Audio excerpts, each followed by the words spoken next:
امین المکین الحنین الکریم الرؤوف الرحیم اما بعد اعوذ باللہ من الشیطان الرجیم بسم اللہ الرحمن الرحیم۔ واجب الاحترام ساتھی، اللہ تعالیٰ کا بے پناہ لطف و کرم اور اس کا احسان عظیم ہے کہ جس کی توفیق سے ہم اس کے ذکر کے لیے اس کے گھر میں جمع ہیں۔ بحمد اللہ تعالیٰ کل ہم نے سورہ بقرہ کی آیت نمبر 3 تک اپنی بات کو مکمل کیا تھا، اور اللہ کریم نے متقین کی جو 3 صفات بیان کی تھی ان کو ہم نے مکمل کیا تھا۔ پہلی صفت تھی غیب پر ایمان لانا، دوسری صفت اللہ کریم نے بیان فرمائی تھی نماز کا قائم کرنا، اور تیسری صفت اللہ کریم نے بیان فرمائی تھی کہ جو کچھ بھی میں نے ان کو عطا کیا اس میں سے خرچ کرنا۔ اس کے آگے اللہ کریم چوتھی جو صفت ہے وہ متقین کی بیان فرماتے ہیں۔ اعوذ باللہ من الشیطان الرجیم والذین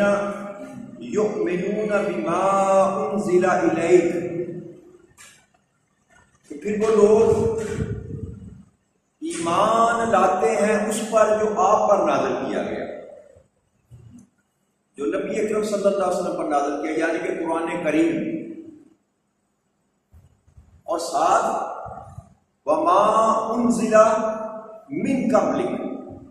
اور اس پر بھی ایمان لاتے ہیں جو آپ سے قبل نازل کیا گیا، تورات ہے، انجیل ہے، زبور ہے، اور اس کے علاوہ جو کوئی آسمانی صحیفے جتنے بھی آئے ان سب پر ایمان لانا جو ہے نا وہ یاد رکھیے گا وہ فرض عین ہے، واجب ہے۔ کسی ایک صحیفے، کسی ایک کتاب کا انکار جو ہے نا یاد رکھیے، وہ انسان کا اس سے ایمان کامل نہیں رہ سکتا۔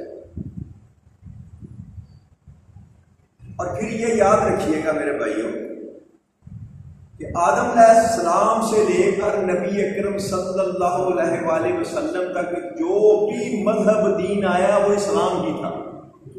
وہ اسلام ہی تھا۔ اللہ نے فرمایا نا کہ میں نے تمہارے لیے اسلام کو دین پسند کر لیا۔ تو یہ بعد میں جو ماننے والے تھے نا، موسیٰ علیہ السلام کے ماننے والوں نے اسلام کا لفظ چھوڑ کر مسلمان بننا پسند نہ کیا تو یہودی کہلانا شروع کر دیا اپنے آپ کو، بنی اسرائیل کی قوم۔ عیسائیوں نے اپنے لیے جو ہے وہ نصرانی کا لفظ جو ہے نا وہ قبول کر لیا، عیسائی کہہ لیا، مسیح کہہ لیا، حضرت عیسیٰ علیہ السلام کی نسبت سے عیسائی کہہ لیا اپنے آپ۔ لیکن در حقیقت مذہب اور دین ایک ہی چلتا آ رہا تھا آدم علیہ السلام سے لے کر، اور اس کا نام اسلام تھا۔ تو اس لیے ہر نبی کے صحیفے پر اور ہر نبی کی کتاب پر ایمان لانا جو ہے وہ ضروری ہے، یاد رکھیے۔ ہر نبی کی کتاب پر ایمان لانا یہ ایمان کا حصہ۔ اور پھر ایک اور مزے کی بات یہ دیکھیے، اللہ کریم نے یہاں پر 2 صیغے استعمال کیے۔ ایک تو ایمان لاتے ہیں یہ لوگ اس پر جو میرے محبوب میں نے آپ پر نازل کیا، میں نے آپ پر نازل کیا، اور دوسرا ایمان لاتے ہیں اس پر جو میں نے آپ سے پہلے نازل کیا، آپ سے پہلے۔ یہ جو آیت کریمہ ہے نا یہ ختم نبوت پر بھی بہت بڑی دلیل ہے، ختم نبوت پر بھی بہت بڑی دلیل ہے۔ اگر آقا کریم صلی اللہ علیہ وسلم کے بعد کو نبی آنا ہوتا اور وہ بعد میں کوئی کتاب آنی ہوتی تو پھر اللہ کریم جہاں من قبل کا بولا ہے تو وہاں بعد کا بھی بولتا کہ جو بعد میں آئے گی اس پر بھی ایمان لے کر آئیں گے۔ تو جب اللہ کریم نے یہاں بات کو ختم کر دیا کہ پچھلی کتابوں کو بھی مانتے ہیں اور میرے محبوب جو میں نے آپ پر نازل کی اس کو بھی مانتے ہیں، تو اس کا مطلب ہے کہ اللہ کریم نے خود ہی ختم رسل پر مہر لگا دی کہ اب اس کے بعد کوئی اور کتاب آنے والی نہیں ہے۔ تو یہ بھی بہت بڑی سند جو تھی نا یہ اللہ کریم نے عطا فرما دی کہ اس کتاب کے بعد اب کوئی کتاب آنے والی نہیں ہے، اس کی کتاب کے بعد اب کوئی کتاب آنے والی نہیں ہے۔ اور یہ آپ یاد رکھیے، یہ بات جو ہے نا انسان کو کبھی بھی بھولنی نہیں چاہیے کہ اللہ کی طرف سے رشد و ہدایت اور وحی کے بغیر کبھی بھی انسان ہدایت یافتہ نہیں ہو سکتا۔ بندہ آپ کہے نا کہ میں خود بخود ہی ہدایت حاصل کروں، بغیر کسی سے سیکھے، بغیر کسی سے پڑھے، بغیر کسی رہبر کے، بغیر کسی مرشد کے، بغیر کسی ہادی کے میں ہدایت حاصل کر لوں، تو یہ ممکنات ہی میں سے نہیں ہے۔ یہ ممکنات، بچہ پیدا ہونا، بچہ پیدا تو آپ اس کو جنگل میں چھوڑیں، جنگل میں چھوڑیں، 10 15 20 30 سال کے بعد اس بچے کو لے کر آئیں شہر کی آبادی میں، تو یا تو وہ کتوں کی آوازیں نکالے گا، وہ شیروں کی آوازیں نکالے گا، بندروں کی آوازیں نکالے گا، وہ کبھی آپ کی زبان بول جو تہذیب یافتہ زندگی انسان گزارتے ہیں، وہ جنگل میں پلنے والا بچہ کبھی وہ زندگی گزار نہیں سکتا۔ تو انسان کی تربیت کے لیے ضروری ہے کہ اس کا کوئی ہادی ہو، اس کا کوئی ہادی ہو، اس کو ہدایت دینے والا ہو۔ اور انسانیت کو ہدایت دینے والا سب سے بڑا جو ہادی ہے وہ رب کریم ہے۔ اس لیے اللہ کریم نے کم و بیش 1,34,000 پیغمبر جو ہے نا ان کو مبعوث کیا تاکہ وہ دنیا میں جا کر انسانوں کی رہنمائی کرے۔ تو اللہ کی رشد اور ہدایت اور اللہ کی وحی اور اللہ کے انبیاء کرام کے بغیر اگر انسان سمجھتا ہے کہ میں ہدایت یافتہ ہو جاؤں گا تو وہ سراسر غلطی پر ہے، وہ سراسر غلطی پر ہے۔ اللہ کے نبی اور اللہ کی ہدایت کے بغیر کبھی بھی انسان ہدایت یافتہ نہیں ہو سکتا۔ تو اس لیے اللہ کی شرط لگائی،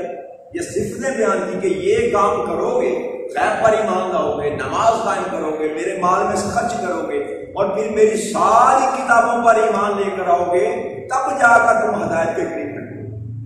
اور پھر آگے اللہ نے فرمایا وَبِالْآخِرَةِ هُمْ يُوقِنُونَ، وَبِالْآخِرَةِ هُمْ يُوقِنُونَ، اور پھر سب سے بڑھ کر یہ کہ آخرت پر یقین رکھتے ہیں، آخرت پر یقین، یوقنون اللہ کی ارشاد فرمایا، یہ ہے یقین کی سب سے کامل حیثیت، سب سے کامل درجہ۔ یقین کامل جس کو کہتے ہیں نا، ایقان، اس کا گرامر میں اس کے لیے لفظ بول جاتا ہے ایقان کا، کہ حد درجہ یقین جس میں کوئی ایک رائی کا دانہ بھی انسان کو شک نہ ہو، اس کو ایقان کہتے ہیں۔ اس کو یعنی کہ اس طرح انسان آخرت کا یقین کرے کہ جیسے سورج چمک رہا ہو آنکھوں کے سامنے، سورج جیسے چمک رہا ہو، جیسے یقین انسان کو ہوتا ہے نا سورج کو دیکھ کر کے دن ہے، اسی طرح انسان یقین کر لے کہ میں نے اللہ کے سامنے پیش ہونا۔ اس مقام پر جب انسان یقین کرتا ہے تب جا کر ہدایت یہ قرآن اس کو دیتا ہے۔ اور اگر بیچ میں گٹ مٹ ہو جیسے ہم کرتے ہیں تو پھر کبھی بھی ہدایت۔ اور یاد رکھیے اللہ کے سامنے کھڑے ہونے کا جو معاملہ ہے نا، اگر انسان ہر حال میں اس بات پر یقین رکھے کہ میں نے اللہ کے سامنے جانا ہے، آخرت ہونی ہے میری، اس زندگی کے بعد ایک اور زندگی آنی ہے اور مجھ سے میری زندگی کے سارے حساب و کتاب سے پوچھا جائے گا، تو انسان ہر قدم پر اپنا محاسبہ کرے،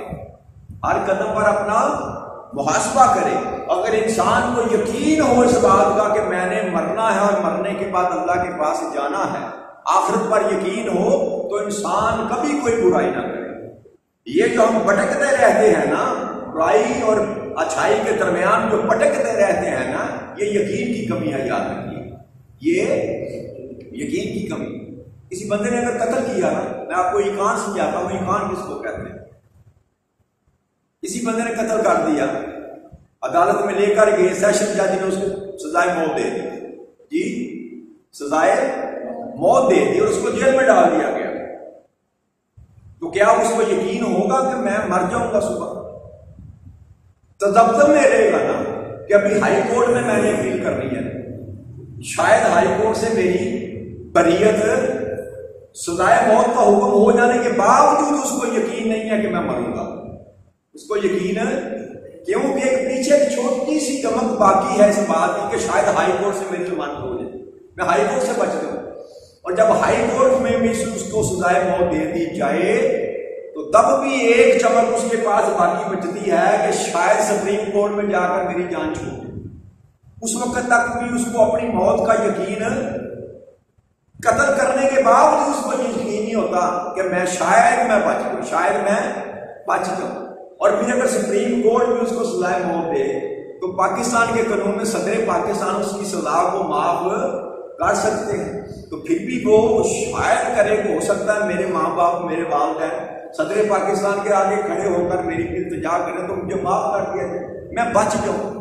اور چلتے چلتے یہاں تک مقصر کرتا ہوں میرے دوستو، جب تک اس کے بلیک وارنٹ جاری نہ ہو اور اس کے ہاتھ باندھ کر اس کو پھانسی گاڑ کے اوپر کھڑا نہ کیا جائے، اس کے اوپر کالا کپڑا منہ میں ڈال کر جب اس کے گلے میں پھندا ڈالا جائے گا تب اس کو یقین آئے گا کہ اگلا لمحہ میری موت کا لمحہ ہے۔ اس کو یقین کہتے ہیں۔ اس کو اب اپنا محاسبہ کر کے دیکھیں کہ کیا اس مقام تک ہم آخرت کو یاد کرتے ہیں کہ اگلا لمحہ میری موت کا لمحہ۔ ہم میں سے کتنے ہیں جو ہر لمحے کو اس طرح گزارتے ہیں کہ جیسے آخری لمحہ ہے میری زندگی کا۔ حضرت علی کرم اللہ وجہ کریم شیر خدا،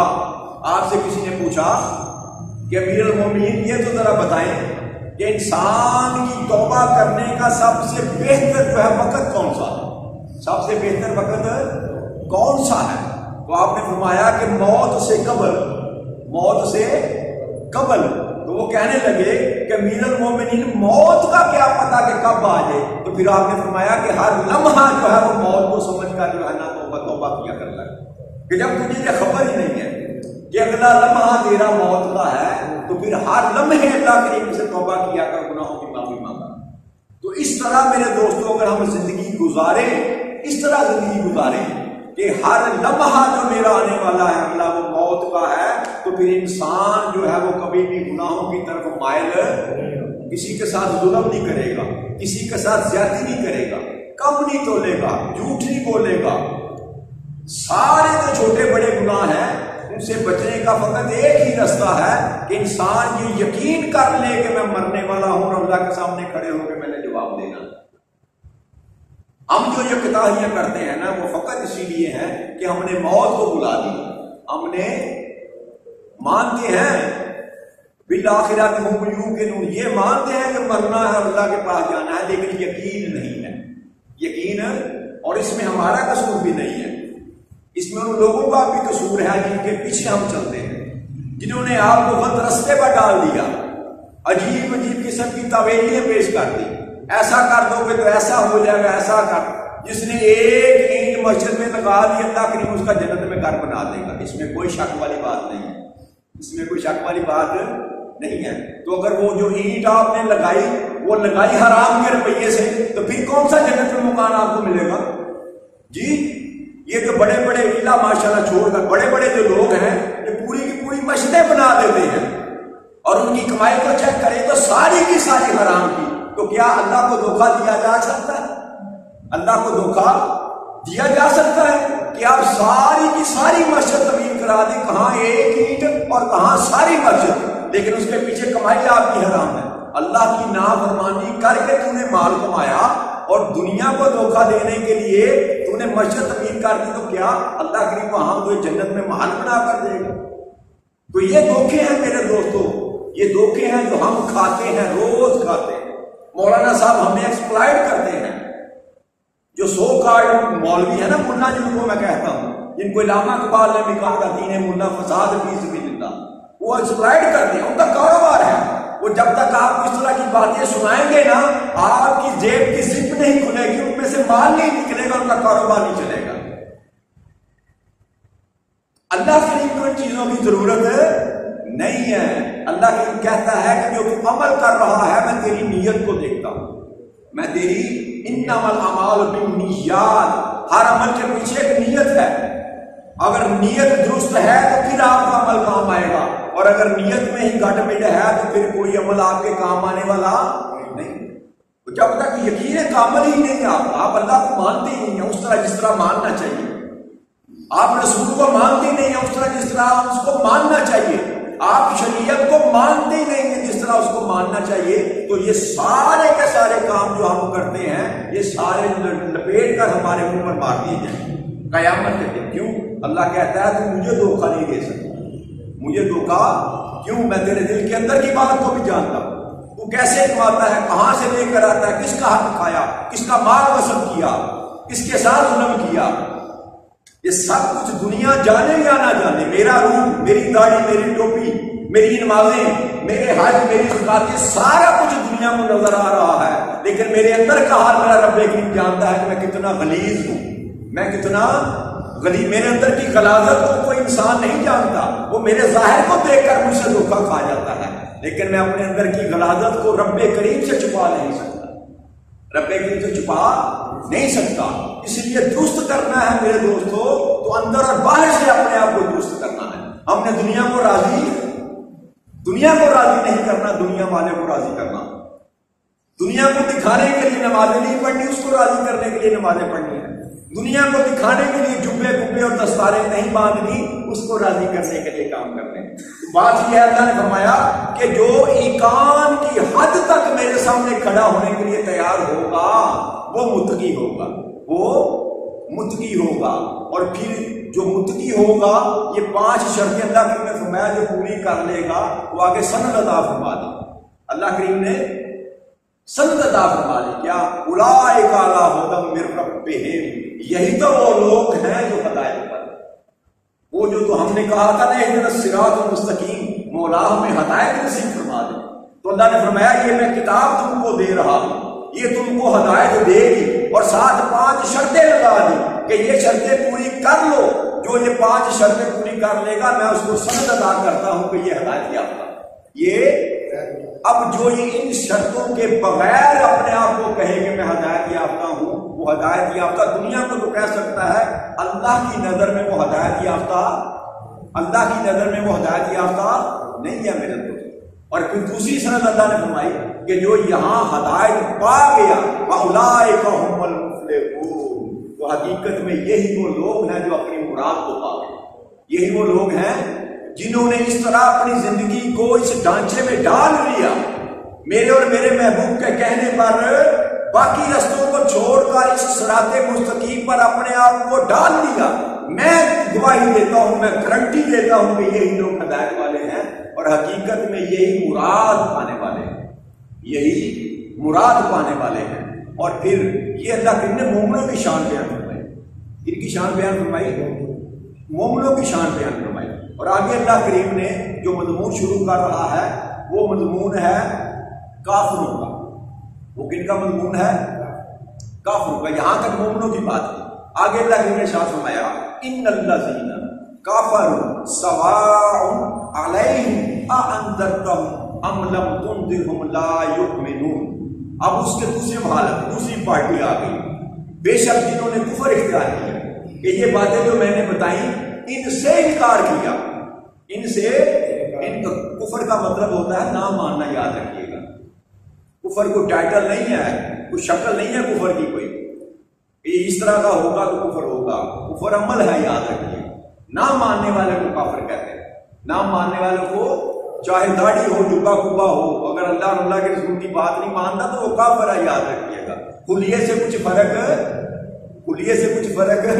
نہیں پڑتا عمل سے ہے۔ اگر عمل انسان کا اچھا ہے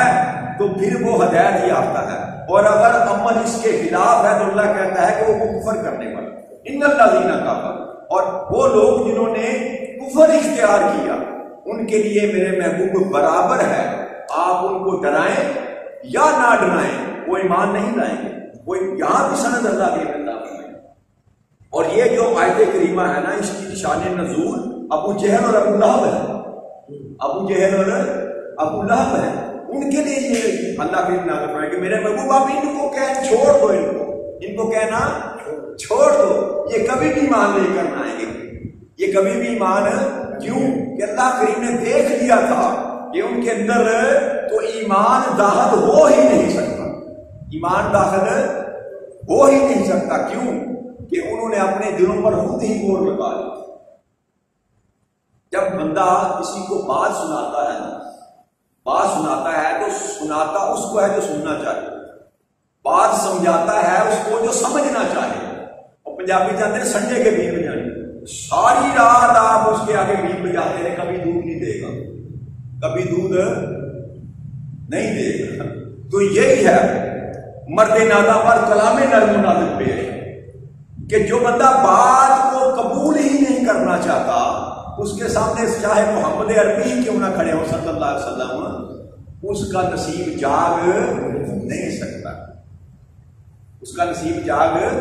نہیں سکتا۔ جب حد کر دی نا انہوں نے، جب حد کر دی انہوں نے، نبی اکرم صلی اللہ علیہ وسلم جب آپ نے کھڑے ہو کر کہا نا، جب اللہ نے حکم دیا کہ اپنے خاندان کو اکٹھا کرو، اپنے خاندان کو اکٹھا کر کے ان کے سامنے اب کھل کر بات کرو دین کی، کھل کر بات کرو دین کی۔ تو جب آپ نے اپنے خاندان کو اکٹھا کیا، اہل قریش کو اکٹھا کیا، اور کوئی صفا کی چوٹی پر چڑھ کر آپ نے ان کو پکار کر آواز دی کہ اگر میں تجھ کو کہوں کہ اس پہاڑ کے پیچھے ایک بہت بڑا لشکر آنے والا ہے تو کیا تم میری بات کا یقین کر لو گے؟ تو سب نے کہا کہ کیوں نہیں، آپ سچے ہیں، آپ سچے ہیں۔ تو پھر آپ نے فرمایا کہ میری بات سنو، میں تم کو بتا رہا ہوں کہ جس دین جس مذہب پر تم چل رہے ہو یہ لکھا ہے اللہ ایک ہے، اس بات پر آ جاؤ کہ اللہ ایک ہے، میری بات پر یقین کر لو کہ اللہ ایک ہے۔ جب یہ بات کی نا نبی اکرم صلی اللہ علیہ وسلم نے، تو سب سے پہلے، سب سے بڑھ کر ابو جہل ابو لہب، آپ کے چچا تھے ابو لہب جو تھے، اور ابو جہل جو تھا لانتی وہ رشتے میں آپ کا پھپھا لگتا تھا، خاندان میں سے تھے، سب سے بڑھ کر انہوں نے مخالفت کی۔ اور اس کے علاوہ بہت جو اور بک سکتے تھے آپ کے صلی اللہ علیہ وسلم کی شان میں انہوں نے بکا۔ تو اللہ کریم نے ان کے لیے یہ حکم عطا فرمایا کہ میرے محبوب ان کو ان کے حال پر چھوڑ دو، اب ان کو آپ کچھ کہیں یا نہ کہیں یہ کبھی بھی ایمان نہیں کر پائیں گے، کیونکہ اللہ نے فیصلہ کر دیا، اللہ نے فیصلہ کر دیا تھا۔ اور ایسے لوگوں کے لیے اللہ نے آگے فرمایا کیا کہ ختم اللہ علی قلوبہم، میں نے ان کے دلوں پر مہر لگا دی، میں نے ان کے دلوں پر مہر لگا دی، وعلی سمعہم، اور ان کے کانوں پر بھی مہر لگا دی، سیل کر دی، وعلی ابصارہم غشاوۃ ولہم عذاب عظیم، اور ان کی آنکھوں پر میں نے پردہ ڈال دیا ہے میرے محبوب، اور ان کے لیے میں نے بڑا ہی بہت سخت عذاب جو ہے تیار کر دیا۔ تو اب یہ سوال اگر پیدا ہو دل میں کہ اب مہر اللہ نے لگا دی، سینے پر بھی، کانوں پر بھی، آنکھوں پر بھی پردہ ڈال دیا، تو پھر وہ ایمان کیسے قبول کر سکتے؟ یہ سوال پیدا ہوتا ہے نا کہ جب اللہ نے مہر لگا دی کسی پر تو پھر وہ ایمان کیوں کر قبول کرتا؟ پھر اس کا قصور کیا تھا جب مہر ہی لگ گئی؟ تو میرے دوستو یاد رکھو، مہر اللہ نے لگائی کب لگائی؟ مہر کب لگائی؟ جب انہوں نے حد کر دی، جب انہوں نے حد کر دی تب جا کے اللہ نے فیصلہ کر دیا کہ اب میں مہر لگا دیتا ہوں۔ آپ کچھ ڈسٹرکٹ وغیرہ کرتے ہیں نا تو لفافے پر وہ سیل لگا کے مہر لگاتے ہیں، کیا لگاتے ہیں؟ مہر لگاتے ہیں۔ اب کوئی بندہ نہ اس میں سے کچھ نکال سکتا ہے نہ اس میں سے کچھ ڈال سکتا ہے، یہ مہر کی حالت ہے۔ جب اللہ کریم کسی پر مہر لگا دیتے ہیں نا تو پھر نہ اس کے اندر سے کچھ نکل سکتا ہے نہ کچھ داخل ہو سکتا ہے۔ تو جب داخل ہی کچھ نہیں ہونا تو اثر کیا ہونا؟ تو یہ جو مہر اللہ کریم نے لگائی ان کے اعمال کے سبب سے لگائی، ان کے اعمال کے سبب سے لگائی۔ آقا کریم صلی اللہ علیہ وسلم نے فرمایا کہ جب کوئی بندہ مومن، جب کوئی بندہ مومن گناہ کرتا ہے، برا عمل کرتا ہے، تو اس کے دل پر نہ ایک چھوٹا سا سیاہ دبا بن جاتا ہے، چھوٹا سا ایک سیاہ دبا بن جاتا ہے، اور اگر وہ توبہ نہ کرے تو وہ دبا قائم رہتا ہے، وہ دبا جو ہے قائم رہتا ہے دل پر، اور پھر وہ اگر گناہ کرتا چلا جائے، ایک کے بعد دوسرا گناہ، دوسرے کے بعد تیسرا گناہ، تو وہ چھوٹے چھوٹے جو سیاہ نقطے بنتے بنتے بنتے ایک مقام ایسا آتا ہے کہ اس مومن بندے کا دل سیاہ ہو جاتا ہے۔ جب اس مومن بندے کا دل سیاہ ہو جاتا ہے تو پھر کوئی ایمان کی بات اس کے اندر داخل ہوتی ہی نہیں، اور اس کے دل پر بھی مہر لگا دی جاتی ہے، اس کے دل پر بھی مہر، پھر وہ ایمان والا ہونے کے باوجود بے ایمان ہوتا ہے۔ اور ہزاروں سینکڑوں ہیں آپ کے معاشرے میں، ہزاروں لاکھوں کی تعداد میں آپ کے معاشرے میں ہیں ایمان والے، لیکن ایمان ان کے اندر داخل نہیں۔